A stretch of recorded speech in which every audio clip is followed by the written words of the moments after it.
Welcome everyone to another CTC Software webinar. My name is Sean Zerbis. I'm the Technical Evangelist at CTC, and today we have a special guest. We've got Blake Geither here to do a presentation for us on the MEP Productivity Pack, focusing specifically on mechanical and plumbing. Now, Blake is a mechanical engineer and has been integral in the development of the mechanical and plumbing portion and even some of the electrical side for some of the advice there on the MEP content for quite a long time.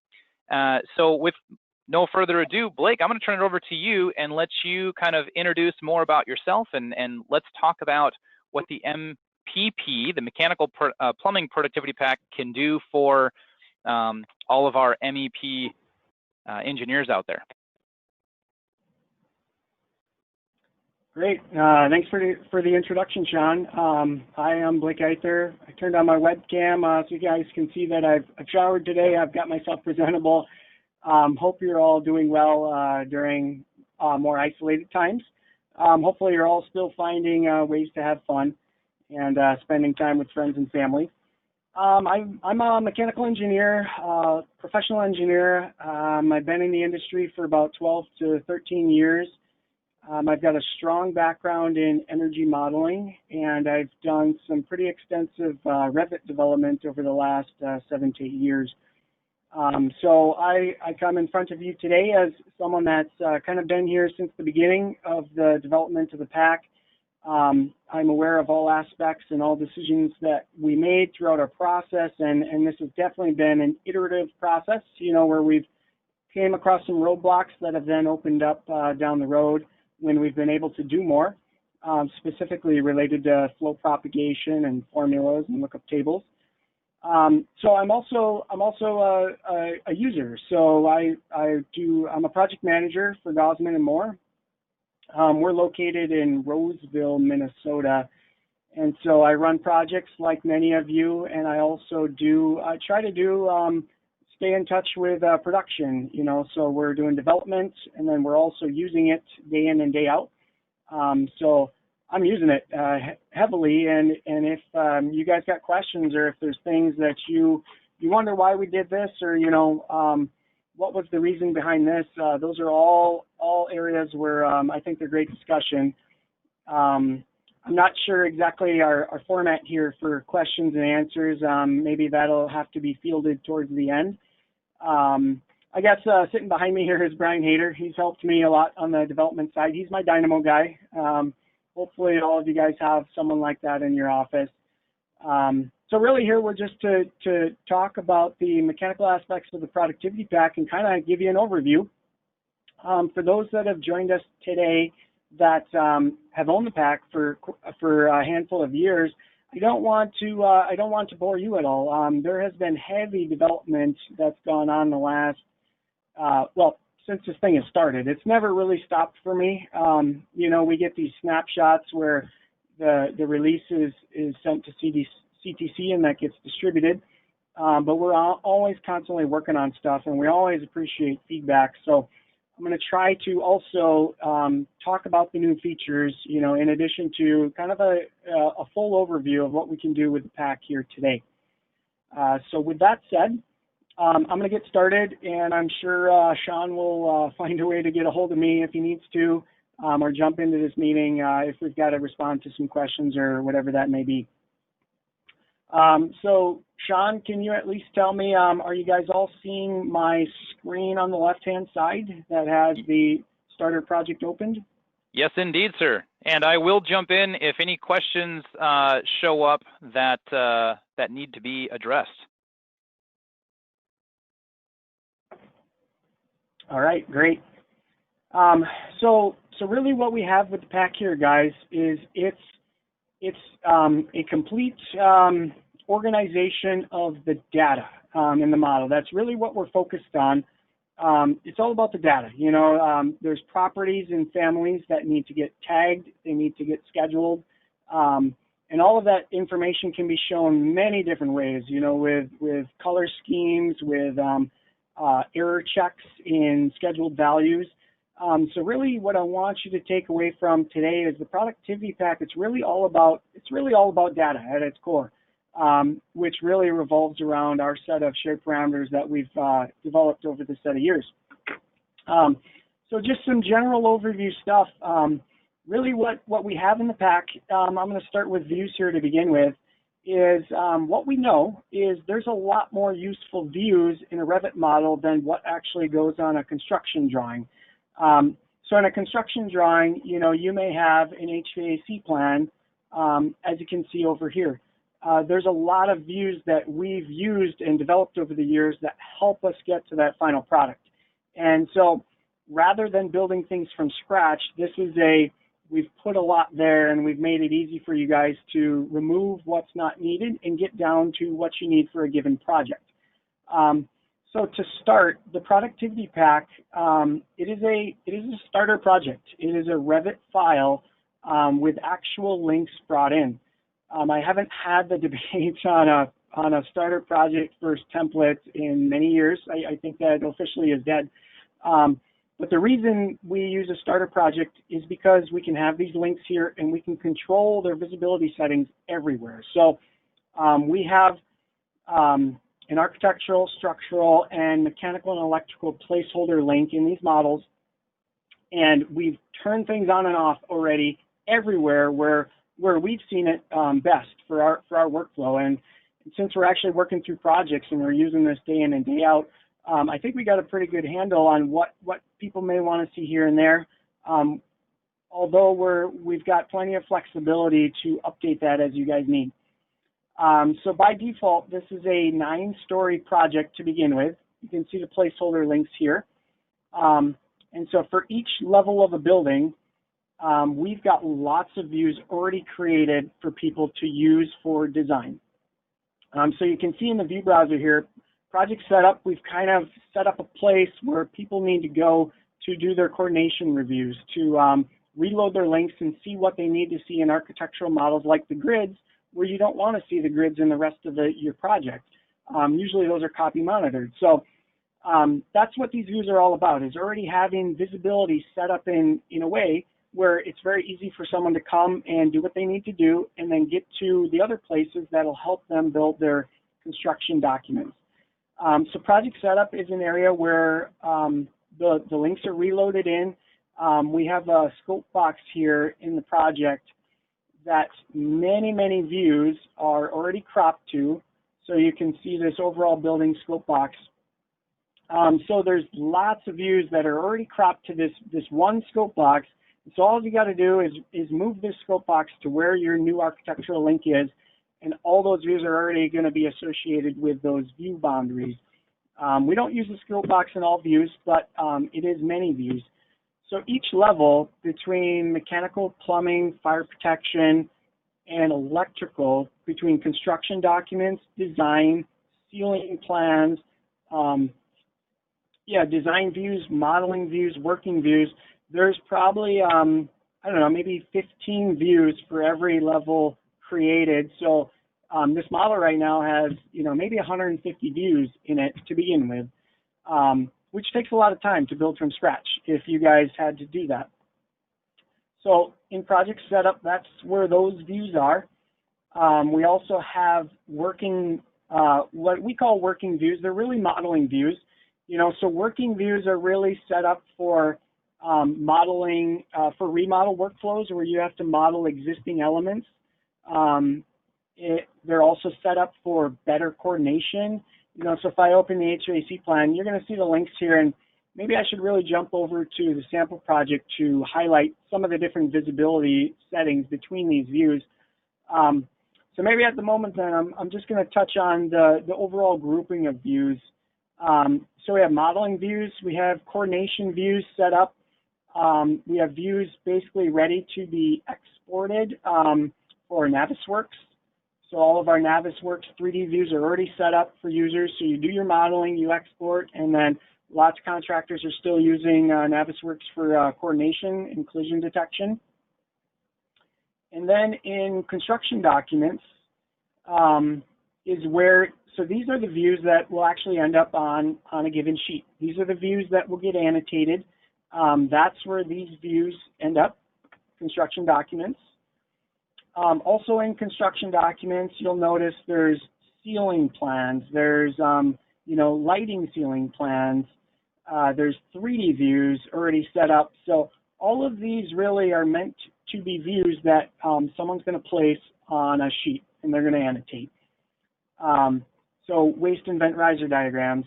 In the productivity pack, our workflows are set up on moving away from isometrics in many fashions, not all fashions, but using the 3D elements to make these views, these 3D views, which end up conveying a lot of information. And you'll see the benefit in these once we talk about model groups.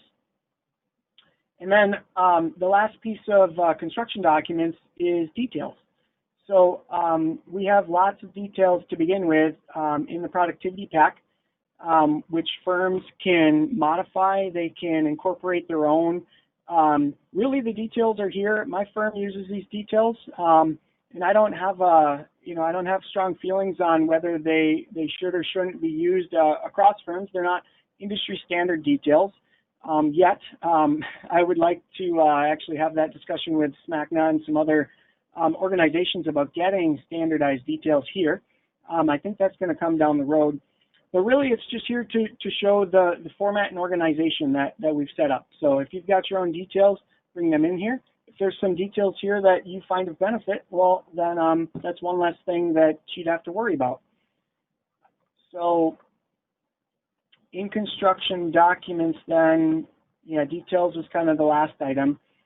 And then we've got designer views and analysis views, which we'll be talking more about after this kind of view structure setup. And then, of course, there's a lot of sheets, so the sheets need to get created for every project. In many cases, people are reloading a title block from an architect's title block. And so we have some sheet notes and keynote schedules already placed on sheets, and then you've got your HVAC view, which is here. It's not showing anything at the moment because this is literally the starter project, the shell. But this title block, essentially is ready to be reloaded from the architect's title block, and now you've got all these sheets with all these views already placed, ready to go. So you can see this title block family here. It's got reload in the name, so it indicates to users. And this is kind of outlined in our project setup process. So I've set up a lot of projects over the years, and I've seen tons of repeated efforts. And so what we've really tried to highlight here is streamlining those repeated efforts, making those as automated as we can, which we have a Dynamo script I'm going to show you here. So just making that process as fast as we can. So that is kind of the browser structure. I guess one more thing I should probably touch on before talking about family content is schedules. So we have developed, on the mechanical side at least, there's over 200 mechanical equipment schedules right now, and we've organized them all, hopefully in such a way that you guys can find what you're looking for, whether you're looking to do ASHRAE calculations or whether you're looking for pieces of equipment. So if I just open up an electric duct coil schedule here.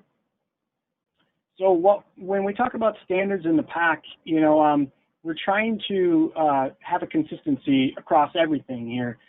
So shared parameters, of course, is one way to withhold that standard. But then also, the organization of the shared parameters in the schedules, we actually created all of these schedules from a master schedule. And we included that in the pack, which at this point, I don't see a lot of benefit for users, but that's down here. But it's just to show you that we basically cut all of these items from the same thing. So we could ensure all of the column headers are the same, and all of the project units and overridden project units are the same in the same places. And then the sequence of parameters. So what your users will find when they come to the pack is that there's a lot of consistency, whether they're looking at an air handling unit schedule or a rooftop unit schedule or a fan schedule, it's the same set of parameters for fans, for example, in all of them, and they're in the same sequence, and all the headers have the same names. that might be a problem if you want the headers to say something else, and I think that is a great idea for CTC to make a tool for you guys to swap out header names with this string for that string, you know, because you'd be able to find the same string in every schedule. So you can see on the right here the set of shared parameters, you know, in these schedules. You'll find the sequence is consistent across all of them. So for standards, that's really what we're trying to maintain. Just checking off a few items here. And then, of course, you know, there's two last major pieces to this starter shell of a model, and that is really the family content. So I'm going to take you guys to a view here. So in our working symbols view, so we have test elements, and what we've done is we've tried to, I think we're about 98% there, but we've tried to place every element for you guys to review in your model. So I'm going to switch to, so we include these test elements in the starter project for many reasons. You know, so this is, if Don and John are out there, they'll know this discussion from day one. John, I hope you're doing well. I haven't seen you in a while. Same with you, Don. So test elements, why are they there, right? So why is every family placed somewhere for someone to take a look at? The reason is you guys need to see what the family content looks like. And so it would be a tremendous amount of effort for you guys to place all these families and take a look at them.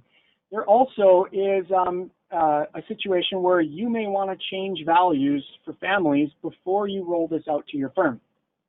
So with test elements, you'll notice that every schedule will be populated, well, not every schedule, but almost every schedule will be populated with information, and the intent is for you guys to review that information and modify it before you start rolling out the family content to your firm.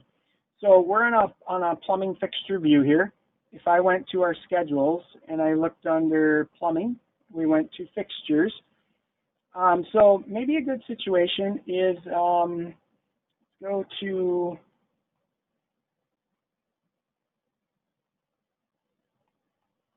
rough-in dimensions for fixtures. So these are all the values for our rough-in dimensions across all the family content. So you can see different types of kitchen fixtures here. You can see bathtubs, water coolers. So you could look at any of this content. It's already placed, and you could modify those rough-in dimensions. So maybe it's urinals and where you actually want the cold water stub out to come out from. All the values are here for you guys to adjust that as needed. And there's, I'd be happy to talk with you offline about lots of ways to sort this data so that you can get to all of the same values at the same time and update those all at once. There's plenty of schedule sorting techniques. There's also spreadsheet link, which Sean is obviously a big fan of. So all of these values are here for people to review. If we looked at just the plumbing fixture schedule, for example, actually maybe it's floor drains. So floor drains here, we have specific nested family content, in this case from Watts manufacturer out there. But maybe you guys, when you schedule your floor drains, you want to schedule JOSM or you want to schedule something else. So these are not locked values, you know, so you can come here and you can update this information however you need before you roll this content out. That's really what test elements is all about. It's to show you guys what the family content looks like on plan. And of course, we've got different detail levels going on here. So if we look at changes to hidden line. So in medium detail, you can see what the symbols will look like in the project versus fine detail. So fine detail, we made a global stance across all content that we're not going to show symbology in fine detail. So all the content functions the same way in that regard. That's nice for many things once we talk more about coordination views. But between the two detail levels, you guys can really get a feel for all the content. If we look at a 3D view here,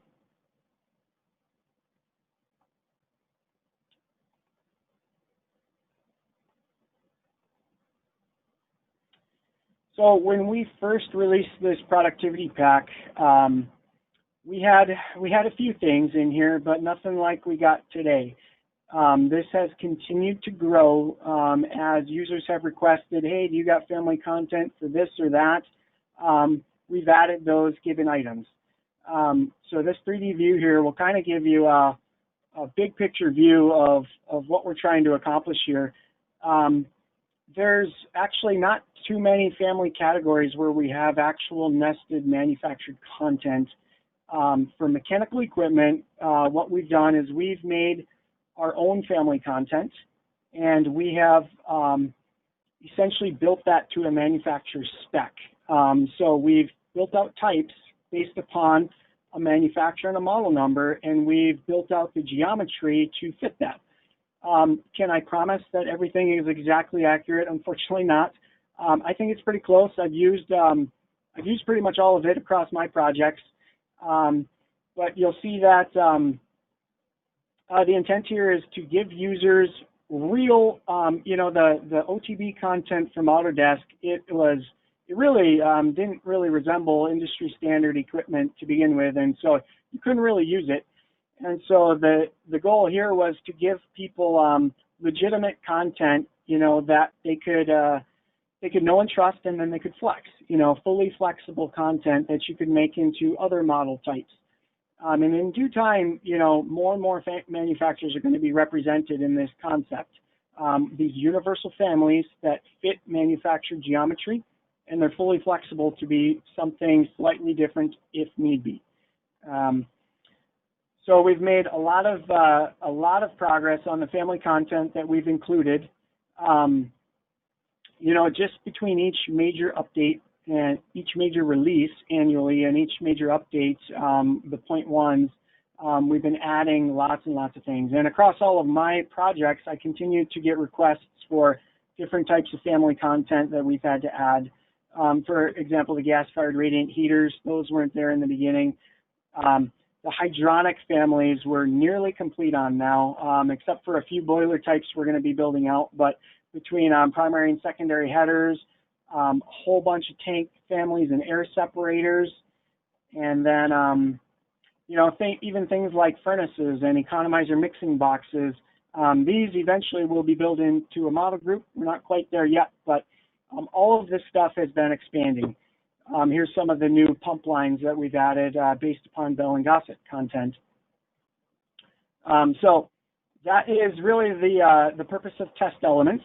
It's to show you guys what we all got here.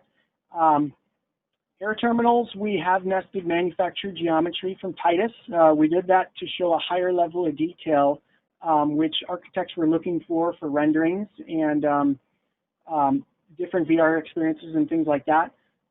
Floor drains, we also have some nested manufactured content, but beyond that, the majority of our content is based on manufactured content, and it's fully flexible and universal. All right, so without dwelling on test elements too much more, I'm going to touch on a few items here related to some other standards, and then we'll get to some more fun stuff. Sorry about all this boring stuff. I'm going to get back down to my default views. So this is a sample project I just wanted to open up just to give you a different flavor of the different working views. And of course, my architectural link is not being found, so let's fix that.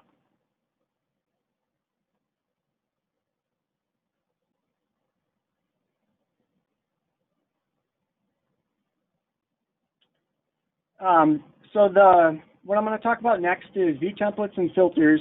That is a huge reason of why all these views work to begin with. So I don't believe in not using view templates. I believe in a balance of what you control and what you don't control.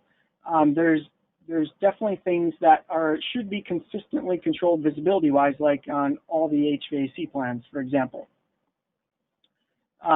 So this is a working view for HVAC, and some of the stuff we've done with filters and view templates is what we want to show. So items from other work sets. In the working views, we're going to show, faint. so that someone can model and still know some information about the other things going on in the project that they may not be modeling themselves. So the working views is where we see a lot of that coordination happening. This is also where you'll see clearances in a lot of the families in the working modeling views. We don't show that in the construction documents. If you look at, so in this given HVAC drawing, you know, the best way that we coordinate is by opening our eyes to what's out there, right? And so everyone, historically, architects included, they've all hidden, you know, all these items in other views because there's just too much going on. So we've tried to strike a balance of what's visible and what's not based upon these visibility graphics. So in this case, filters is a big part of our visibility control for the productivity pack. Filters end up being really powerful because there's so many items, there's so many ways to isolate elements. Just to kind of give you a flavor of some of the filters that we have set up. So, you know, there's system information. So, you know, to have data integrity and for your tags to be correct, you know, we rely on systems to be modeled properly in the productivity pack. We're not really, it's only going to help you, you know, the faster you get with systems. So this visibility, these types of filters are going to look for different systems and allow someone to turn them on or off. So in this case, if someone wanted to turn off the cold water piping system, maybe they want to turn off the hot water piping systems, they can isolate those right with these filters, you know, and still show the mechanical piping. So I don't know if you could see right there, but we just turned off these piping networks right here. So you're still showing hydronic piping, but not plumbing piping. So it's a way to subdivide showing different types of pipe, is system information. We also use filters for work sets. And in the modeling working views is the only place we're doing this, but this is where we're controlling visibility with a work set. Work sets, visibility-wise in construction documents, are fraught with errors, so we've avoided that in the productivity pack. However, work sets do serve a purpose. You know, for larger models, if you're going to work on HVAC, you don't need to load all of the electrical and plumbing, you know, work set. It allows you to work in a smaller model. They serve their purpose, and so we've tried to strike a balance with how they're used. So in this case, this is everything that's not on the HVAC work set. We're going to apply some visibility graphics to it to show it differently. So view templates and filters, that ends up being a big part of the productivity pack. View templates, for example, allow someone to model a building and then say, hey, I need a riser diagram. You know, so we could create a 3D view here. And of course, I had my name already in here. So we created a 3D view. Let me just expand this out.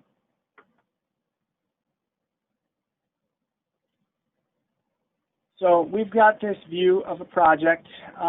We need a riser diagram, right? So you've modeled the building. You've spent all this time modeling the building. Well, let's not now build an isometric from scratch. Let's use some of the information that we've modeled. So with view templates, you know, the power of this is being able to do this systematically and consistently where you're not having to hide elements. So if we wanted to show a plumbing riser, just apply that view template. Now we're down to our plumbing riser. I'll actually get to some fixtures over here. So a plumbing riser, you know, so maybe it's a situation where you want to show, you know, waste and vent riser diagram. The view templates is really what makes this process possible without needing to hide all these elements on the given views. Waste and vent riser diagram. So all the waste and vent piping is showing. Of course, I'm not seeing my below slab piping because I had this selection box already created. So just like that, you're able to get down to a waste and vent riser diagram, or maybe it's a domestic riser diagram. Or maybe you're like me and you just started showing HVAC riser diagrams because you thought it was fun and cool and found some extra areas in your project where you made up time so you could spend some other time. So HVAC riser diagram, you know, And a lot of times this is probably used more for design and coordination than it's used for actual construction document annotation. So that's kind of the view templates. And if you look, when I keep referring to this standard, I mean, really what we're after here is consistency, right? So, you know, our view templates here, we tried to name consistently across the board. We tried to have, you know, a lot of these view templates are very similar in nature, just with different names, you know, like between plumbing and HVAC.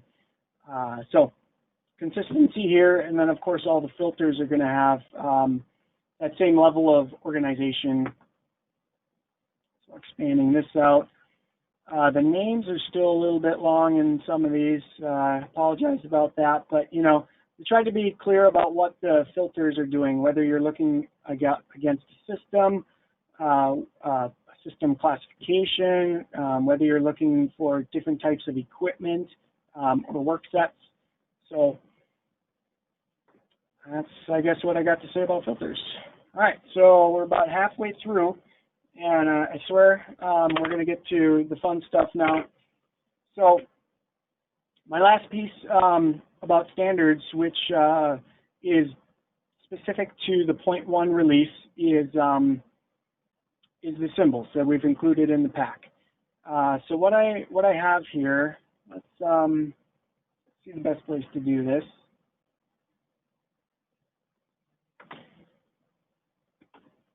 Okay, so we didn't have these in the beginning. I apologize for that.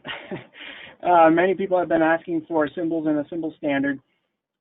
So we have officially finished building out the symbol standard, and we've hit about 80% of the content now, and we've got about 20% left to finish nesting these symbols and this functionality that I'm going to show here.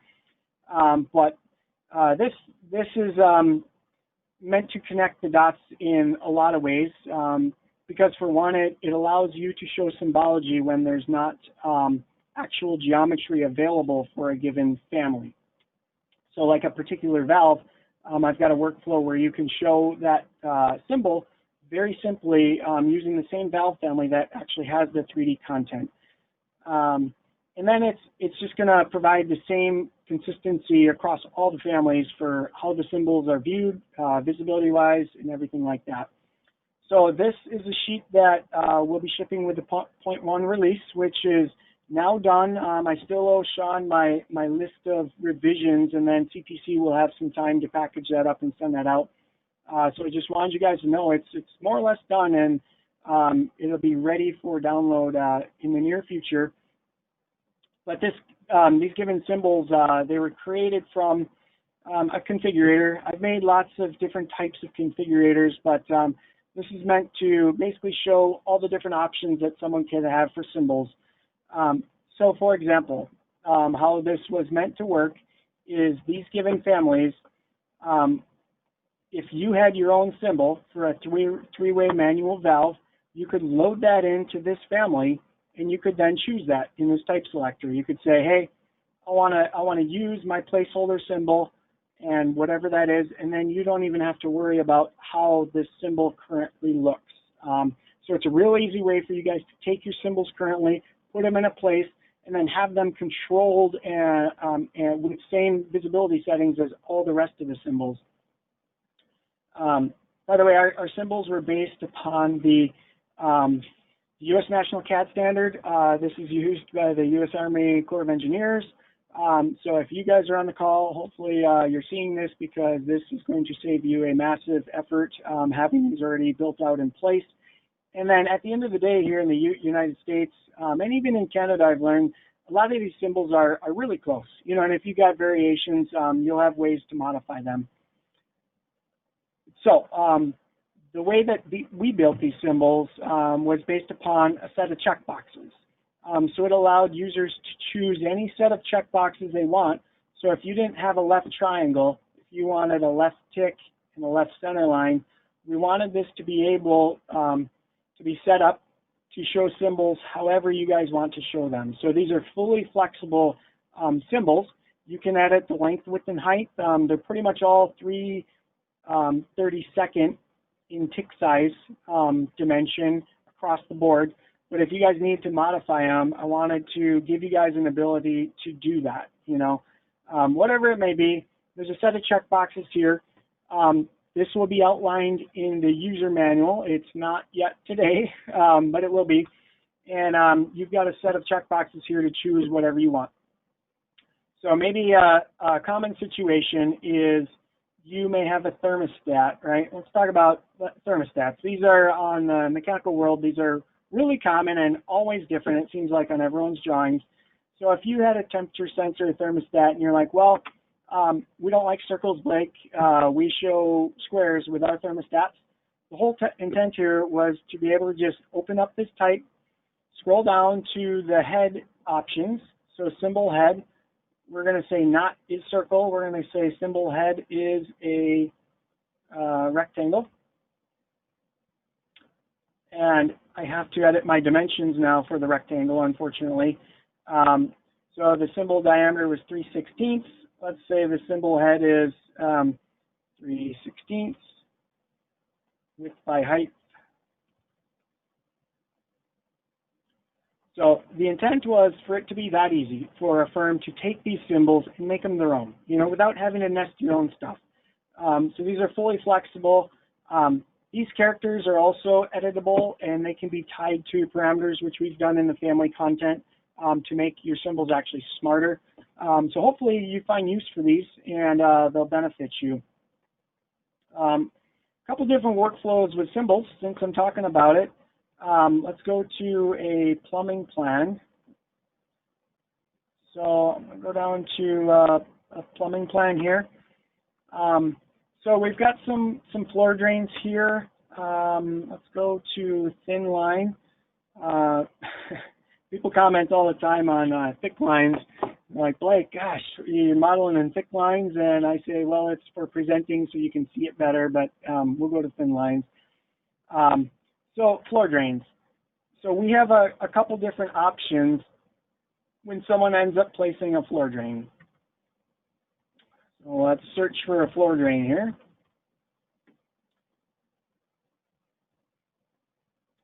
So, maybe we've got a heavy-duty drain that maybe is in a warehouse-type facility with forklifts driving around.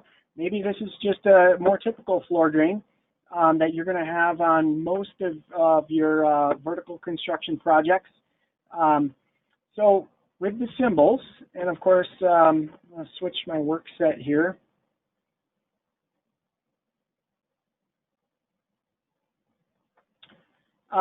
So first off is, I'm going to go to, so the symbols show up in medium detail level, and by default, we have the 3D geometry, well, technically they're model lines showing below the content.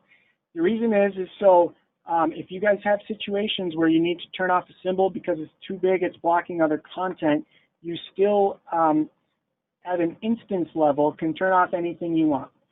So in that case, we've turned off that symbol. We're back to model lines. So the new family content will be able to look exactly how it has looked up to this point if you don't like the symbology at all. So that's one way to turn symbols off. Another thing that we've done is we've added the ability to choose alternates. So if a floor drain, for example, has a primer connection, we're going to choose an alternate symbol, and it's going to show up differently on your drawings. So we want to tie the intelligence of the family content directly to the symbols. And of course, this only all will make sense if you have this all detailed on the title sheets, which we've done. So we've built out, and this is in the 0.1 release. So if you're at the 19.1, 19.0.0, this is going to be in the 0.1 release. All of our title sheets now will have this updated symbology. So when you're using these different types of checkboxes, the symbols are going to display correctly for you. Blake, I wanted to step in real quick. You'll see all the new valve content. You'll see, yeah. Sorry, I wanted to step in real quick and pose a question that relates directly to symbols from one of our viewers here. The question was, with these symbols that you've put together, especially these new ones with the modifiable graphics, are they two-dimensional only, or do they also represent in a three-dimensional space in case you're doing single line representations from the ISOs? That is a great question. These are annotation, they're generic annotations. So by definition, they are 2D. What I have for users that still like to show medium detail isometrics is this. So let me get back to a few less views. In the productivity pack now, since actually a user did a pretty deep dive on all of the model group content, they asked, what do these look like in 3D view, and what does this look like in medium detail and coarse detail? And so I set up a 3D view to start looking at this type of information. So as you can see here, the 3D content in all these model groups is showing right now. So that's what we have for floor drains. For isometrics, if someone wanted to show it in a different way, I've started to, actually I think I made it through pretty much all the content where I have a solution that works for medium and coarse level details. So you can see all the trapping and pipes and fittings are single line. Transitions are showing up correctly. So keep in mind all of this, this line work is coming from model lines that is actually from a lot of these out-of-the-box family content fittings. So this is from Autodesk. The floor drains and some of the other transitions are our content. So you can see the model lines here. I think plotting-wise, I think this should work out. At least it'll give someone to start with. So a floor drain, of course, it doesn't have a center line by definition. So we tried to add some visibility to connect this so it wasn't floating to the actual pipe that does have a center line. So you guys will have to let me know if that works. But on the plumbing side, yes, we have tried to address not just fine detail isometrics, but also coarse and medium. The symbology is going to be slightly different. Like a floor drain, the symbol is not going to match these model lines. However, the tags, if they're tagged in the same spot, it'll get contractors and people bidding the project to the schedule to find out what the information is they need to know. So hopefully that fits a lot of people's needs. And if there's different ways we need to do this, definitely let me know, because this is not a closed book. We are continually developing. For sinks and things like that, the productivity pack relies on architects to place those fixtures, which is how it's done on all of my projects. I'm not placing toilets. I'm placing a family with pucks, that I call them, at the back of the toilet. And that is what carries the flow propagation, the fixture units, the scheduled information, all of that. So essentially I just place that behind the architect's toilet. So that's why we're not showing sinks and toilets and things like that in this type of riser diagram. So I'm going to run out of time here. I knew this was going to happen, but I do want to touch on a couple more plumbing things, which are actually kind of new features. The biggest workflow gain you're going to find in the productivity pack is with the model groups. We've spent a lot of time building these out, and really what model group workflow is it's prefabricated design. So historically, my company as well as many others, they all have relied on diagrammatic stuff, and when you draw things diagrammatically, you actually end up showing a lot more piping and fittings than actually would be installed. And it makes the risers a whole lot more cluttered. So this is prefabricated design where we have a whole bunch of variations of elements placed, connected, they propagate flow, and you can place them and ungroup them and then modify them however you want. But it eliminates a lot of the time to make all these connections so that flow propagation is possible. So you can see floor drains. there's a whole bunch of kitchen equipment families where we have already set up all the systems for people. So now you don't need to choose what type of cold water, you know, because you could have a hard cold water, soft cold water, filtered cold water. We've already set that up for people. So they place this and then they're ready to go. We now have the different 3-compartment sinks piped up correctly, whether they're with a telltale drain or whether they're with an indirect waste. So you can see the 2 variations here. So we're now starting to engulf the different code variations between the IPC and the UPC. These model groups, though, are going to be your biggest time savings, hands down, for the Productivity Pack, because they contain a lot of detailed modeling that you don't want your users doing on every project. We've built these. We've actually had multiple contracting firms review these with us, so that these modeling groups are actually really close to the same way they're prefabricating their battery assemblies, you know, in their shop. So whether it's water heaters with recirculation pumps and having all these, and expansion tanks, having all these here, you know, whether it's a big food service project with multiple gas-fired water heaters, flue piping, combustion air piping, you know, mixing valves, all of these elements, you know, that could get missed on projects, they're all already there. So this is where firms are really going to want to spend their time modifying these for their own company-specific needs. And then, you know, full, complete bathroom assemblies, you know, where a lot of cases I'm placing this, I'm chopping out what's not needed, and then I'm moving on. Just to show you real quick what this workflow looks like. All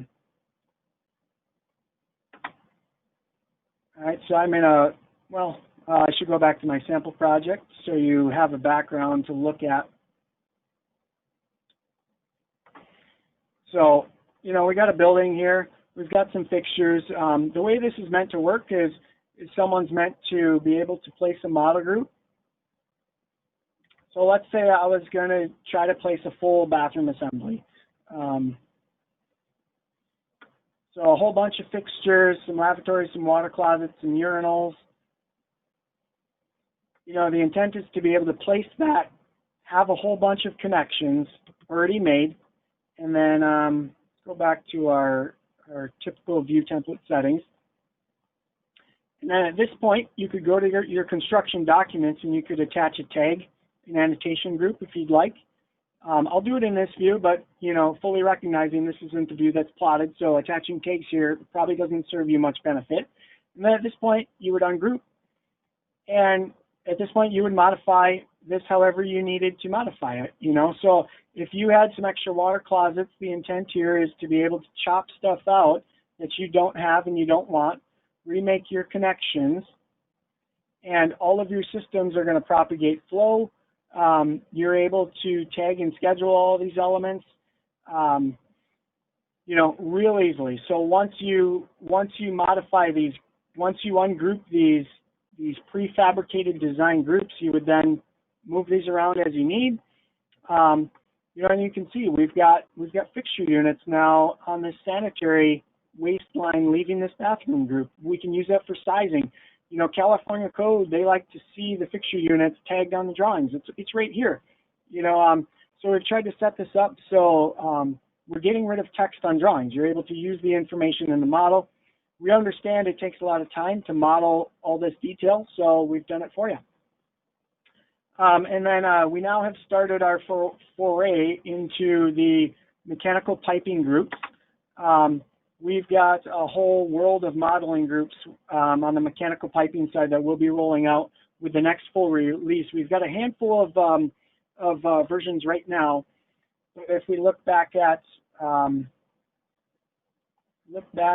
our model groups,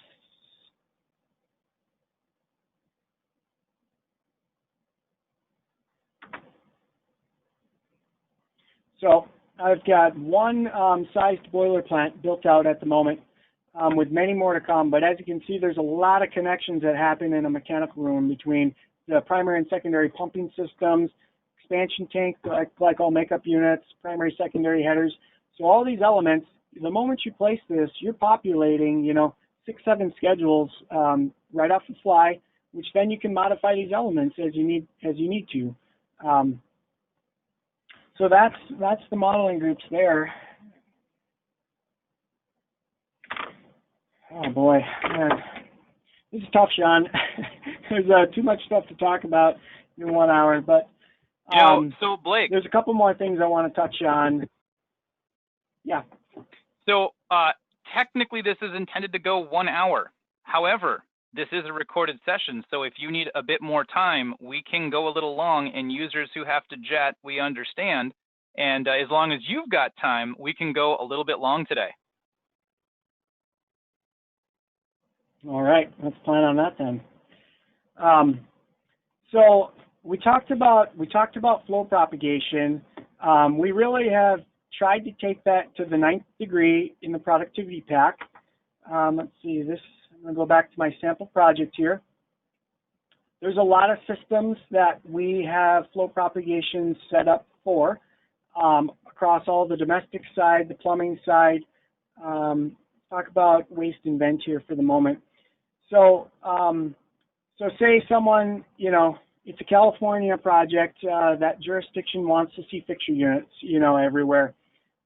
We've already got the fixture units propagated in the system if you're using these model groups. So you can see the fixture units here. So between the tagging system that we have, so let's lock this 3D view.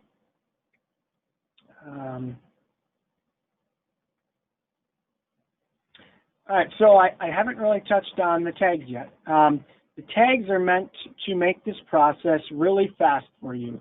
You know, so whether you're tagging cleanouts, whether you're tagging pipe, whatever it may be, we've got size and system information built in.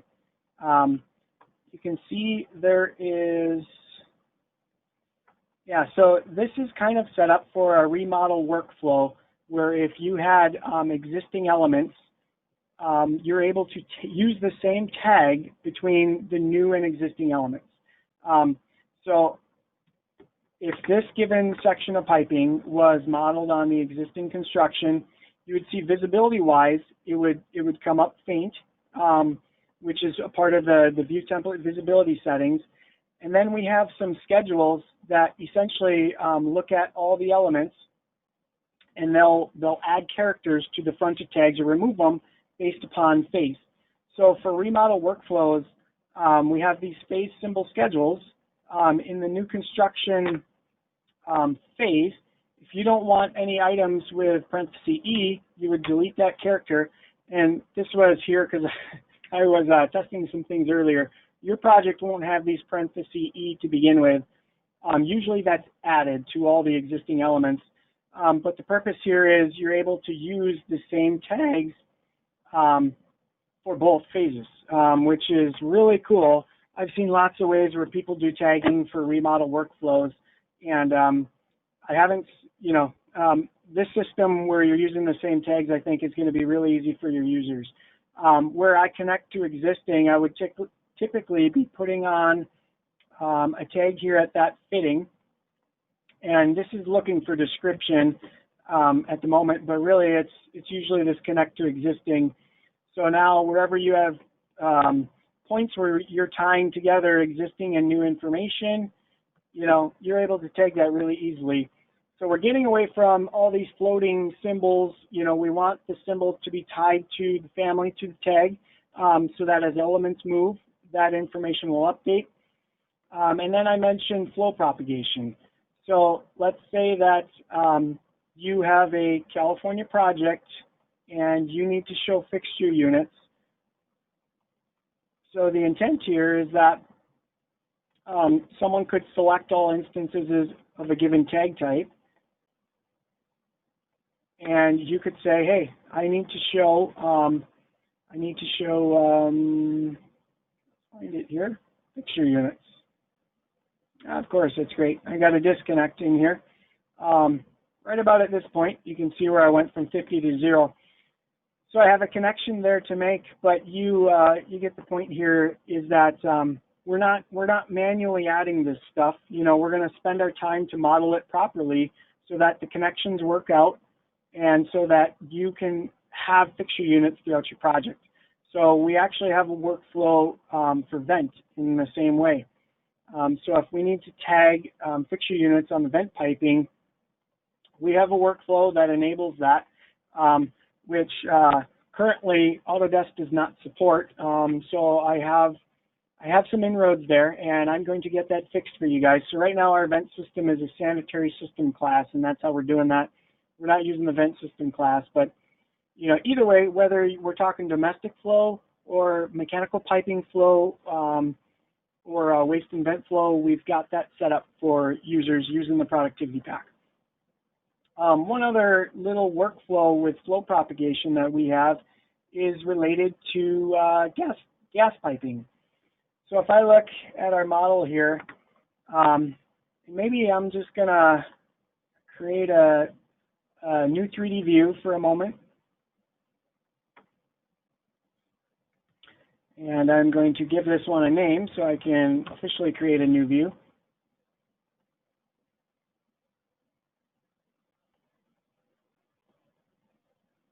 There we go. So here's this sample project. So say we need a gas riser diagram. Using the view template, you're able to show all of your gas-fired equipment. Looks like I've got to turn off clearances here. I'm not sure why that's not done, but in mechanical equipment now we have a subcategory for clearance. So now we've got equipment. I'm going to save this view and lock the save orientation and lock view. A lot of times I'm using the tag all command, so I'm going to look for all mechanical equipment, and I'm going to tag it with the identity and also the gas load.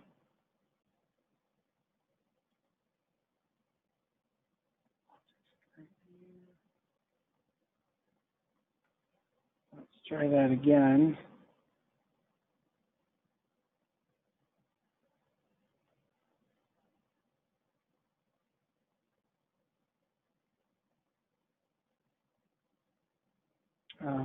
Strange. Huh.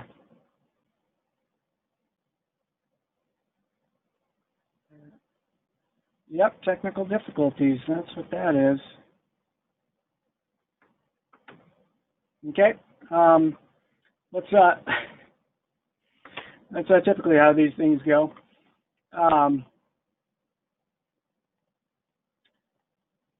So I'm going to jump over to a riser view that is set up. 3D view, piping. If you need to propagate flow for gas systems, we have a workflow that, is set up for that, where you've got the gas load from a piece of equipment that's able to propagate into the system.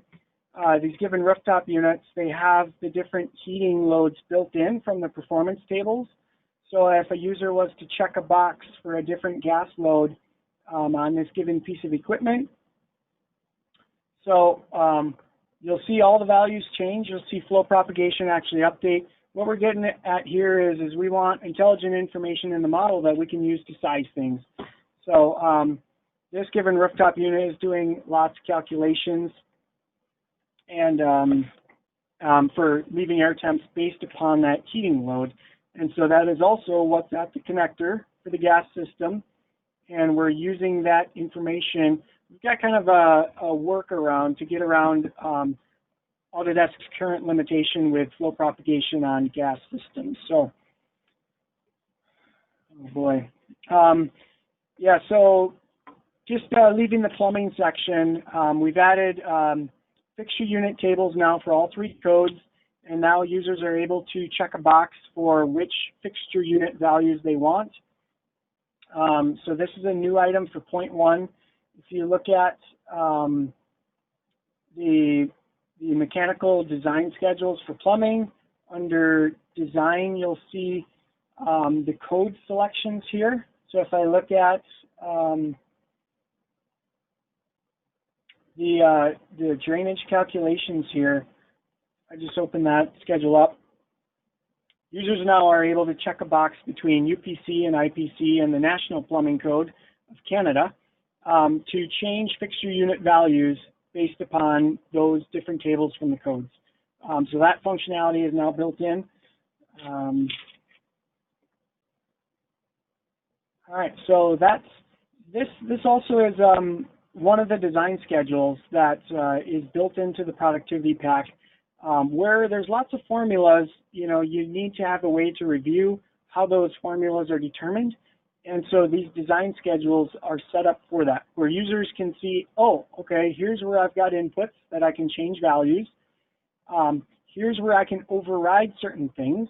You know, so if I had a unique situation where this janitor sink needs to be something else, you can override that so that you can use a different value. So maybe this needs to be 5. So you can override with input values from things found in performance tables. And this type of functionality is consistent across all the family content. So performance-based families that have tables with a lot of formula-based values, you're going to need a way to override it and to change inputs as needed. I'm going to shift gears here and go to the mechanical side. There's a couple things that I want to build upon what we've already talked about, and you know, without kind of getting away from the subject that these are meant to be smart families, you know, that are flexible, that have flow propagation throughout. So, you know, one given workflow is with rooftop units. We now have rebuilt our performance tables in the Productivity Pack to work in the imperial and metric system. We've done that by using, I'm going to pull up something here on my other screen, so just bear with me. By using intelligent information in the performance tables. So, for example, if we look at a carrier RTU performance table, so these tables to start were filled out by us, and we have been working with manufacturers to provide more performance tables. So this one is based upon carrier, but what I want to point out here is that these values, these data types in these performance tables are absolutely critical to have the proper data type. Previously in versions of the Productivity Pack, we were using numbers because a lot of this wasn't available. So this is one of the new big features for the Productivity Pack. You'll see that motor power is a horsepower data type. You'll see that FLA is an actual amp value data type. Quantities are just numbers. Yes and no parameters. You can't quite do how I would like to do it in the performance table. So there's only a few limitations. Number of poles, yes, no parameters, and text are really the limitations with performance tables. But now this is set up where a manufacturer could look at this and they can fill in the same information as any other manufacturer, you know, and it's giving them the units that they need to use. So they don't want to fill in their fan power in watts. They'd want to fill it in horsepower.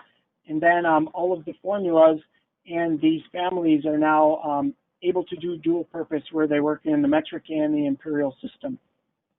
So this new performance table thing is going to be a part of the 0.1 release, which is a big deal. It's allowed us to simplify some of the families in regards to the formulas as well, because now we don't have to multiply by units all the time. So rooftop units is one of those families where that has occurred. It also has enabled us to look at family content a little bit differently. I used to think that maybe every manufacturer would have different families, but now I've realized that with performance tables, they don't necessarily need to be. So like if we looked at gas-fired rooftop units, Carrier and Lennox and Train, in theory, could all use the same universal family. And when I say in theory, it's actually the rubber's already hit the road. This is a thing. This is a universal family now that is working for 3 different manufacturers. It's not their family content. It's family content that we've built that is universal and can be even flexed from these values. So in this case, whether someone is placing Trane rooftop units or whether they're placing, Lennox or Carrier, the intent here is to, the less family content you have, the more easier it is for your users to understand how it functions.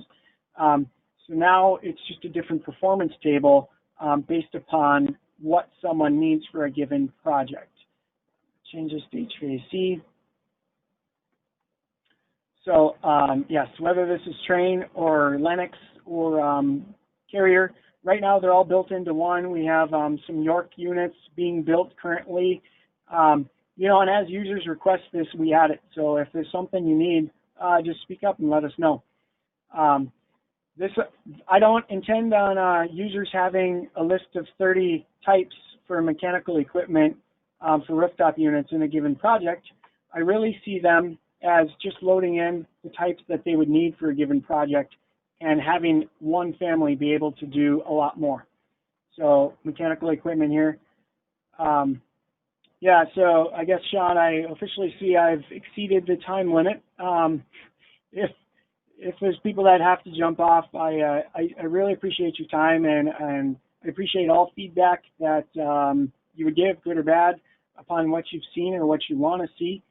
And with that said, if Sean has anything else to add in, I'll keep going and I'll finish my overview of the pack here. I probably got about another 15 to 20 minutes for those that are interested. So, Sean, do you got anything to add at this moment, or? Yes, there was actually 2 questions that came in that I think it might be meaningful to touch on right now during this little mini break. There was a question to show from your plumbing groups, you had that 2 water heater tank configuration in plumbing groups. And the question was, can you show that in 3D beyond just the 2D representation? I wanted to see what that looked like. And heck, for that matter, that one right there would be interesting as well. So yeah, what we're really talking about here, so we set up some different risers based upon test elements and modeling groups. We briefly looked at this 3D riser, what we had previously. So here is the dual water heater units. Maybe I'll try to move this aside so you can get a better view. This is a whole bunch of connections made to the equipment. The pumps are shown here. So the piping connections are already made to these given pieces of equipment. You can even see we're beyond mechanical equipment. Now we're going to start building model groups that have plumbing items and HVAC and mechanical piping items. The bathroom group, we kind of looked at that one. So these elevations are based upon what I was told by this contracting firm that does plumbing battery assemblies that they build in their shop. That's what those heights are. And then this is the boiler plant group. These are based on lock and bar boilers, Bell and Gossett pumps. This is a Bell and Gossett primary secondary header expansion tank, things like that. So, once again, this is our family content that we've built to get better in detail level, closer to manufactured level stuff, but it's not going to be the same level of detail as you'll get from manufacturers. So this is supposed to hit that middle ground where it fully functions, tags schedules, propagates flow, and if you want something shiny and pretty, you can actually nest that into this family, this pump family, and show the actual pump versus the model geometry that we have to start. But hopefully the intent here is to get this close enough where, it looks good enough on paper for people, and the benefits of the functionality of it will far outweigh the need to track down further level of details. Is there other items, Sean, to touch on? Yes, there was one other question that you may demonstrate or you may just want to answer depending on what your opinion is in this. There was a question that said, can you touch on the pipe auto sizing in risers? You did mention that you can leverage these things in auto sizing. I know you have some opinions on Revit's built-in auto sizing. So the question is, can you touch on that to a degree? Yeah. So what we have set up in the, when I get back down to what I know is what from each model, I guess is what I'm getting at. So on the plumbing side, the things that I would be leery of, so I never size an entire building from the fixture units in a project. I look at the information and I size it based on segments, me personally. So on the domestic side, we have all the fixture units we're pushing into the system. Revit has its own, it follows the IPC conversion method to go from fixture units to GPM. And so really when you're sizing domestic piping, you're sizing it off GPM and Revit. So in this case, we've got 52 GPM. So what I typically will do is I will take it in segments. So I will typically tab through a segment, and I will go to my duct pipe sizing, and I'll say, well, I want to size this. So now we have GPM that's been converted from fixture units. I want to size this on, typically I'm doing a couple things. I'm looking at pressure drop per 100 feet of pipe. And this is kind of more based on the static pressure entering the building and then maybe velocity. So these two metrics, maybe we're going to size it off 5 feet per second. On the domestic side, hot water, we usually do a little bit slower velocity. So, you know, then we're able to size a given section of pipe based upon that. So I had probably a rise and run drop that disconnected, and that's going to happen, you know, when you do this. So for me, I know that occurred right here, you know, so I needed a little more offset before I sized this. So in many situations, now you can see we've gone back to fixture units here because it's disconnected. So in many cases, I'm sizing it off segments. On the waste side, the fixture unit, you're not able to auto size that other than just knowing what the fixture units are and saying this needs to be a 3-inch pipe or a 4-inch pipe, or 100 millimeters if I got my metric folk out there. But yeah. Is there other items, Sean? Well, I think, by the way, that's a very good demonstration as to why you do not size an entire connected pipe system and you go segment by segment, because there are going to be space fit problems. So this way you're actually able to isolate those and handle them one by one. No, there were no other questions in the list that you needed to handle. Okay. You know, the only trick I would tell people with wanting to use the information in the model and size is based upon your modeling practices, you can make it a lot easier on yourself. And what I mean by that is if I looked at a hydronic riser diagram, so what I mean by that is by modeling branch lines, a set and consistent offset below mains. So now when you size this main, you have enough room to maintain these offsets. Typically I'm using 6 inches, but when you get to larger pipe, you're going to want something a little bigger. But if you're modeling all your mains at a consistent elevation, which is typically how they're installed, and then you're modeling your branch lines with a common offset down, it'll minimize a lot of those situations where you're deleting a fitting because there's not room for transitions. So that's my tip and trick there. All right, Sean, am I moving forward or anything else? No, you can move forward. We have approximately 10 minutes remaining for this to be able to run. Then we will do it in 10 minutes. All right, so I was talking about mechanical equipment, and we have an ever-growing library of universal content. What is important to point out is everything that we have here in mechanical equipment, we have made from an actual real thing, you know, so this is no OTB content that, you know, is like, well, here's a fan. It's like, no, this type is going to be based upon this manufacturer and model number for that situation. Air compressor. So it's a real thing. So what that means is all of our family content, we have built out the dimensions to match manufactured content.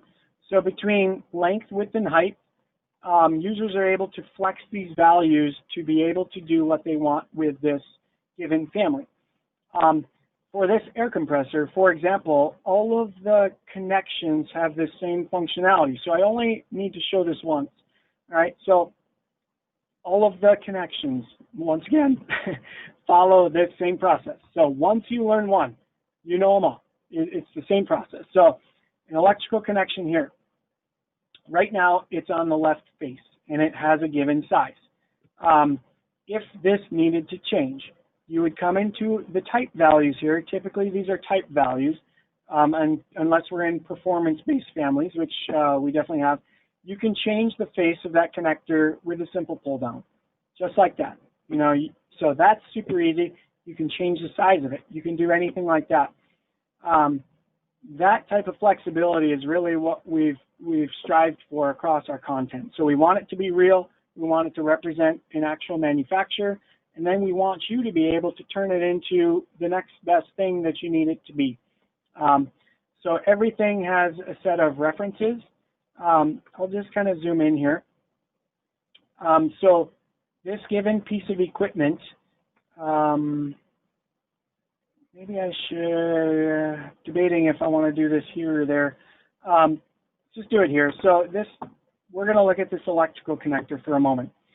If, for example, you needed this to be 24 inches by 6 inches, you can change the size of it real quick. All the connectors, duct connectors, pipe connectors, they all function in that same way. We needed to change the depth of it. Say there's an electrical panel on this given element that is 6 inches deep. We could do it just like that. And now if we needed to specify an exact location, we can do that by choosing a reference point. So we could say, I want to dimension this from the front right corner. And at that moment, our connector is going to be, that's interesting. I'm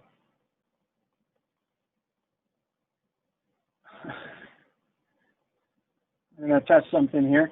I'm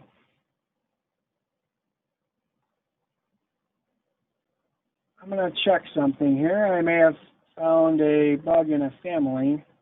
Backface.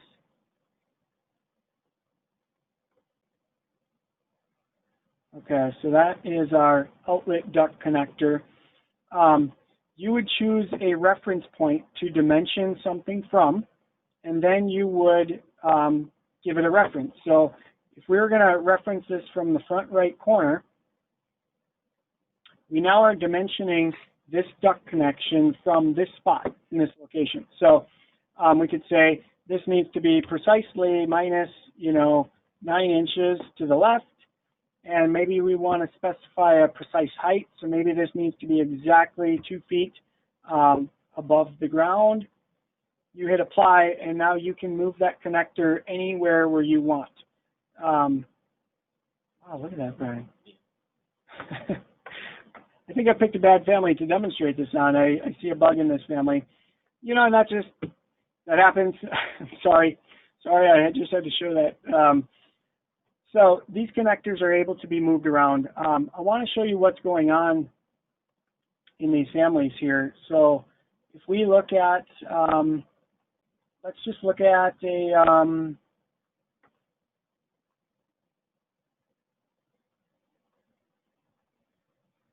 let's look at a boiler family. So we're going to edit this family here.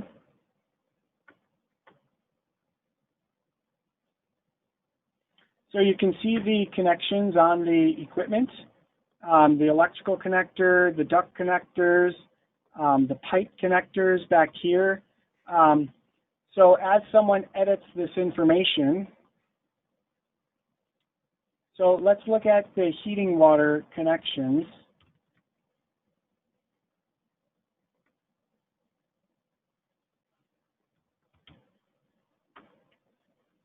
Okay, so you can see here we can choose what face we want these connectors.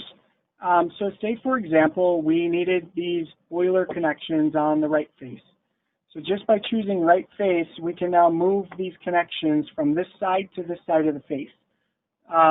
if we needed to adjust the X and, in this case, the Y coordinates going this way, we could say, hey, from our front right corner, which would be this corner, we are going to move the heating supply pipe up 24 inches, and we're going to make the return pipe up 18 inches, and maybe I'm going to change the elevations of these, not with a question mark.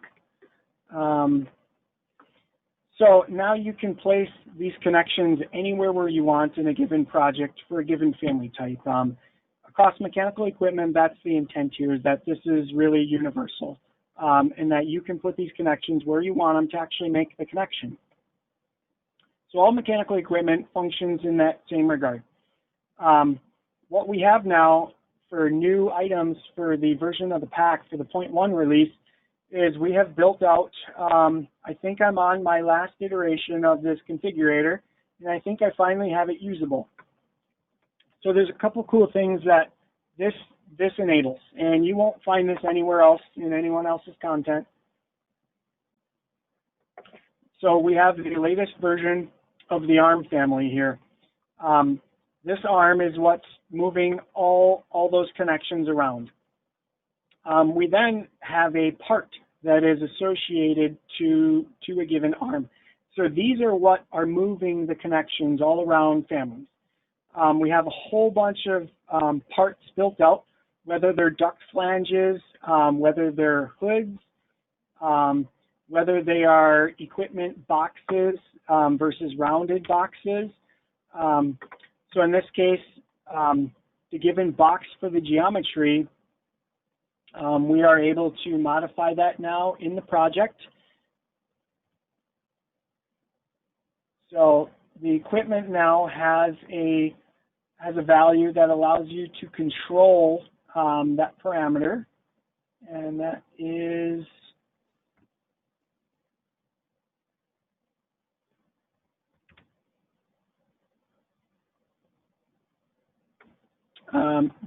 eluding me, sorry. I've gone through a handful of iterations with this content, and so some of this demo material isn't what was shipped in the 0.1 release, and so that's part of it. But this equipment box family here, if it needed to be a rounded box, for example, we're able to round the corners of a given family, and this is something that, you know, could happen right in the project.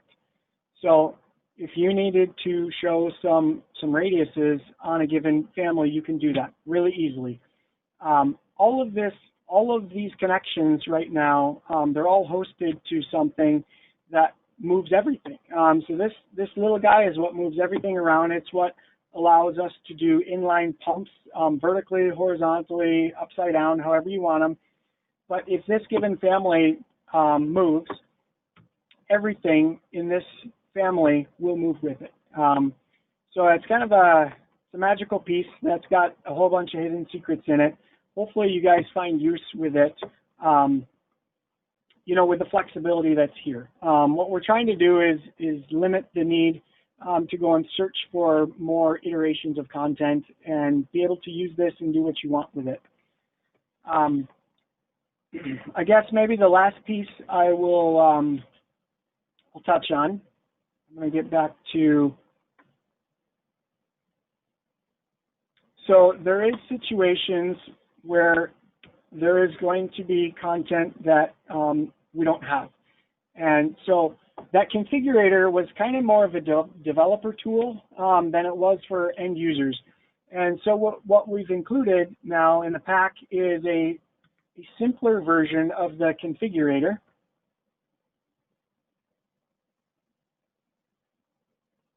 That allows you to place a family. So there's actually not that many types of shapes, you know, the mechanical industry needs to show something on plan. It ends up being a lot of rectangles and cylinders, but what we have here is a family that you can place, and the whole intent here is to be able to schedule this seamlessly, very fast. And so we've got a new set of parameters up here that allow someone to edit something. So say this is AHU-1. say this is going to show up in an AHU schedule.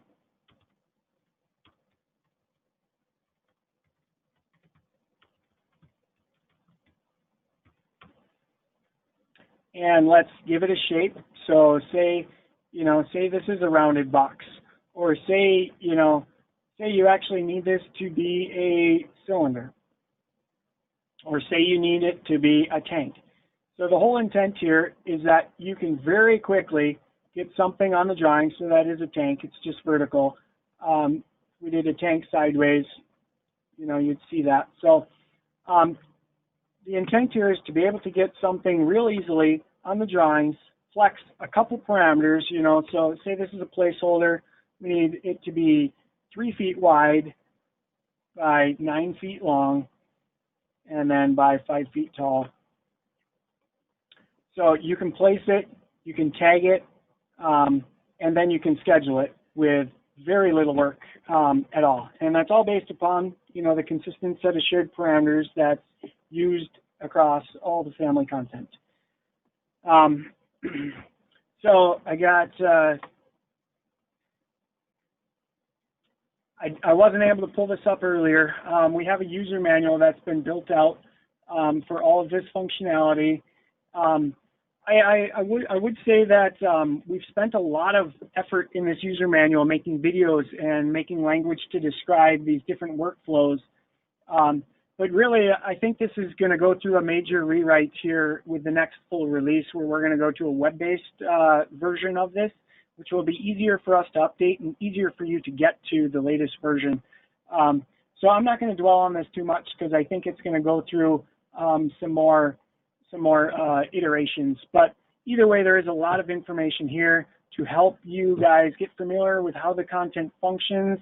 And then there's a whole bunch of videos that are like 5 minutes long that I think do a really good job of really quickly showing you, okay, what do I need to know when I'm placing a floor drain or when I'm placing an air terminal or a piece of equipment. So there's lots of stuff I couldn't cover here.